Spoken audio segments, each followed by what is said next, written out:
Hello friends, welcome to খেল দুনিয়া। কেরালা ব্লাস্টার্সের বিরুদ্ধে গুরুত্বপূর্ণ ম্যাচে মাঠে নেমেছিল ইস্ট বেঙ্গল। তো ইস্ট বেঙ্গলের যদি সুপার সিক্সে যেতে হয় তাহলে কিন্তু লাস্ট 3টে ম্যাচ জিততেই হবে, এরকম একটা কন্ডিশনে আজকের কিন্তু ইস্ট বেঙ্গল খেলতে নেমেছিল। তো সেই ম্যাচটাতে প্রথমেই কিন্তু পিছিয়ে পড়েছিল ইস্ট বেঙ্গল এবং 1-0 গোলে এগিয়ে গেছিল কেরালা ব্লাস্টার্স এবং মনে করা ছিল যে কেরালা ব্লাস্টার্স হয়তো আরও গোল বাড়িয়ে নেবে। তবে হাফ টাইমের ঠিক আগে কেরালা ব্লাস্টার্স একটি রেড কার্ড দেখে এবং পেনাল্টি পায় ইস্ট বেঙ্গল, যার থেকে কিন্তু সাউল ক্রেসপো গোল করতে ভুল করেনি। 1-1 হয়ে যাওয়ার পর ইস্ট বেঙ্গলই কিন্তু চালকের আসনে বসে যায় এবং ইস্ট বেঙ্গলই কিন্তু সেকেন্ড হাফের শুরু থেকে একদম অ্যাটাক করতে শুরু করে। তো সেই সময় কেরালা ব্লাস্টার্স কিন্তু কিছুই করতে পারছিল না। তো 2 নম্বর গোলটাও কিন্তু তারা পেয়ে যায় এবং 2-1 হয়ে যাওয়ার পর মনে করা হয়েছিল ইস্ট বেঙ্গল আরও অনেকগুলো গোল সঙ্গে সঙ্গেই করে দেবে, তবে সেটা কিন্তু হয়নি। তারপর কেরালা ব্লাস্টার্স আরও একটি রেড কার্ড দেখে, অর্থাৎ 9 জনে হয়ে যায় কেরালা ব্লাস্টার্স। তো 9-9 সাথে 11 জনের খেলায় কিন্তু কেরালা ব্লাস্টার্স পেরে উঠবে না, সেটা বোঝাই গেছিল।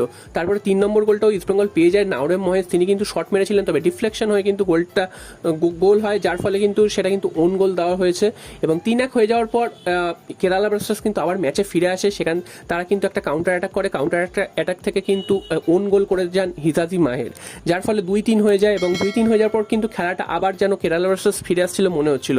তো তার কিছুক্ষণের মধ্যেই 4 নম্বর গোলটি নাওরেম মহেশ তিনি কিন্তু করে যান সুন্দরভাবে।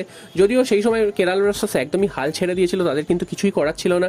তো শেষ পর্যন্ত 4-2 গোলের ব্যবধানে খেলা শেষ করে ইস্ট বেঙ্গল, যার ফলে কিন্তু ইস্ট বেঙ্গলের সুপার সিক্সে যাওয়ার স্বপ্ন কিন্তু এখনো বেঁচে রইল এবং তারা কিন্তু 11 নম্বর থেকে 7 নম্বরে উঠে এলো। তো দেখা যাক লাস্ট দুটো ম্যাচ থেকে তারা 6 পয়েন্ট পেয়ে সেই সুপার সিক্সে পৌঁছতে পারে কিনা।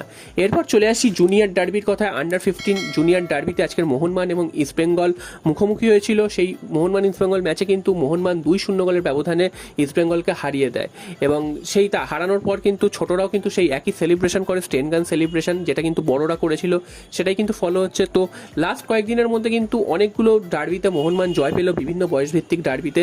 যদিও ইস্ট বেঙ্গলও কিন্তু একটি জয় পেয়েছিল, সেটা কিন্তু 5 গোল খাওয়ার পর তারা কিন্তু দুর্দান্তভাবে 2-0 গোলে হারিয়ে দিয়েছিল মোহনবাগানকে।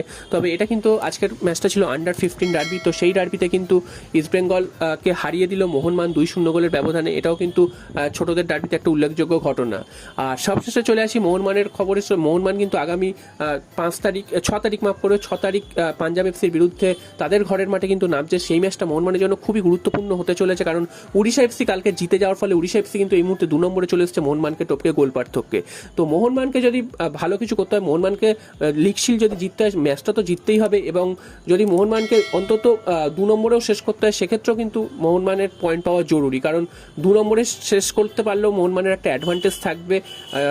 মোহনবাগান কিন্তু ডাইরেক্ট সেমিফাইনালে পৌঁছে যাবে, আর তা না হলে কিন্তু আবার সেই প্লে অফ ম্যাচ খেলতে হবে মোহনবাগানকে। তো সেক্ষেত্রে কিন্তু বুঝতেই পারছো পাঞ্জাব এফসির বিরুদ্ধে কিন্তু গুরুত্বপূর্ণ ম্যাচে মাঠে নামছে মোহনবাগান। দেখা যাক শেষ পর্যন্ত মোহনবাগান জয়লাভ করতে পারে কিনা। তবে লাস্ট 3টে ম্যাচ মোহনবাগানে কিন্তু অবশ্যই জিততে হবে যদি লিগ শিল্ড জিততে হয়। তো তোমাদের কি মতামত যে মোহনবাগান কি পারবে লিগ শিল্ড জিততে? তোমরা অবশ্যই কমেন্ট করে জানিও।